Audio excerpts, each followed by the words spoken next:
మన తెలంగాణలో మొట్టమొదటి ఫ్యాక్టరీ అవుట్లెట్ మన ముకుంద జ్యువెలర్స్ లో లైట్ వెయిట్ ఆభరణాలు కలెక్షన్స్ ఎన్నెన్నో అన్ని జ్యువెలరీస్ పై VA కేవలం 2 to 12% మాత్రమే. విచ్చేయండి ముకుంద జ్యువెలర్స్. ధరణి పోర్టల్లో జరిగిన అక్రమాలపై సంచలన విషయాలు వెలుగులోకి వస్తున్నాయి. సాంకేతిక లోపాలను అడ్డుపెట్టుకుని 10,000 ఎకరాల భూములకు సంబంధించిన హక్కులను దొడ్డిదారణ మార్చేసినట్లు విచారణలో గుర్తించారు. ఈ అక్రమాలకు CCLAలోని 2 సహా జిల్లాల్లో కొందరు సహకరించినట్లు తేల్చారు. పోలీసులు పలువురు అక్రమార్కులను అదుపులోకి తీసుకున్నట్లు తెలుస్తోంది. సాగు భూముల రిజిస్ట్రేషన్లు, మ్యూటేషన్ల పోర్టల్ ధరణిలో 10,000 ఎకరాల అక్రమాలు చోటు చేసుకున్నాయి. పోర్టల్లోని లొసుగుల ఆధారంగా విలువైన భూములున్న ప్రాంతాల్లో 1,000 ఎకరాలకు సంబంధించిన హక్కులను దొడ్డిదారిన మార్చేశారు. ప్రధానంగా ఎకరా కోట్ల ధర పలికే రంగారెడ్డి, మేడ్చల్ జిల్లాలతో పాటు సిద్దిపేట, రాజన్న సిరిసిల్ల, జయశంకర్ భూపాలపల్లి జిల్లాల్లో భూ అక్రమాలు చోటు చేసుకున్నాయి. ఈ భూ దోపిడీకి CCLAకు సంబంధించిన 2 సహకారం అందించినట్లు తెలుస్తోంది. వివిధ జిల్లాల్లోని సిబ్బంది సైతం వారి బాటలో నడిచినట్లు తెలిసింది.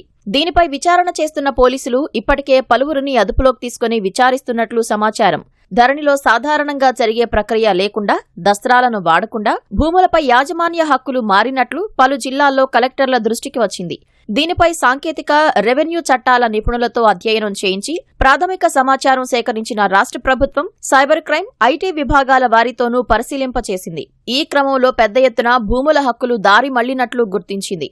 మరింత లోతుగా అధ్యయనం చేసి నివేదిక ఇవ్వాలంటూ 2 రోజుల క్రితం IAS అధికారులు సైబర్ క్రైమ్, IT, NIC తదితర విభాగాల ప్రతినిధులతో ఉన్నత స్థాయి బృందాన్ని ఏర్పాటు చేసింది. వారు దస్త్రాలను పరిశీలించగా అసైన్డ్, ప్రభుత్వ, మిగులు, భూదాన్ భూములతో పాటు వివాదాల్లో ఉన్న పట్టా భూముల్లోనూ 1,000 కొలది ఎకరాల దోపిడీ జరిగినట్లు తేల్చారు.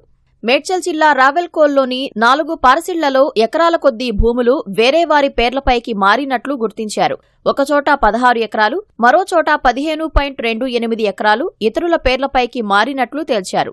రంగారెడ్డి జిల్లాల్లోని వివిధ మండలాల్లో, సిద్దిపేట జిల్లా కుక్కునూరు మండలంలో విలువైన భూములు, జయశంకర్ భూపాలపల్లి జిల్లాలో కొన్ని పట్టా భూములు ఇతరుల పేర్లపైకి మారాయి. వికారాబాద్, మహబూబ్ నగర్, ఉమ్మడి నల్గొండ జిల్లాల్లోని కొన్ని ప్రాంతాల్లో ఈ అక్రమం ఆనుపానులు ఉన్నట్లు అనుమానిస్తున్నారు. అయితే ప్రభుత్వ కార్యాలయాల్లో ఎక్కడా మార్పు చేర్పులు జరగలేదు. ధరణి పోర్టల్ సాంకేతికతలోని లొసుగులను గుర్తించిన పలువురు వ్యక్తులు అక్రమానికి తెరలేపినట్లు తెలిసింది. మీ సేవ, తహసీల్దార్ సంయుక్త సబ్ రిజిస్ట్రార్ కార్యాలయాలకు దస్త్రాలు ఏవీ రాకున్నా ప్రత్యేక సాఫ్ట్వేర్తో వివిధ కార్యాలయాల్లోని సిబ్బంది సాయం తీసుకుని హక్కులను మార్చేసినట్లు అంచనాకు వచ్చారు. ఈ తతంగంలో హైదరాబాద్లోని భూ పరిపాలనా ప్రధాన కమిషనర్ CCLA కార్యాలయానికి చెందిన 2 హస్తం ఉన్నట్లు విచారణ బృందం తేల్చింది. కరీంనగర్ జిల్లాకు చెందిన ఓ కీలక వ్యక్తి, నిజామాబాద్ జిల్లాకు చెందిన కంప్యూటర్ పరిజ్ఞానం ఉన్న మరో వ్యక్తి సహకారంతోనూ కొన్ని భూములపై హక్కుల మార్పిడి జరిగినట్లు తెలిసింది. ధరణి పోర్టల్ భూభారతిగా మారిన తర్వాత పాత సాఫ్ట్వేర్ కొనసాగుతున్న సమయంలోనూ కొన్ని జిల్లాల్లో హక్కులను మార్చినట్లు అనుమానిస్తున్నారు.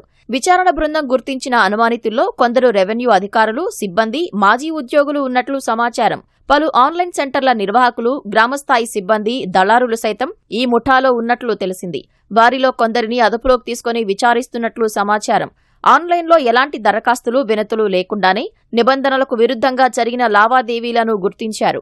ఇందుకు బాధ్యులైన తహసీల్దార్లు, నాయబు తహసీల్దార్లు, ధరణి ఆపరేటర్లకు పలు జిల్లాల కలెక్టర్లు నోటీసులు అందజేసినట్లు తెలిసింది.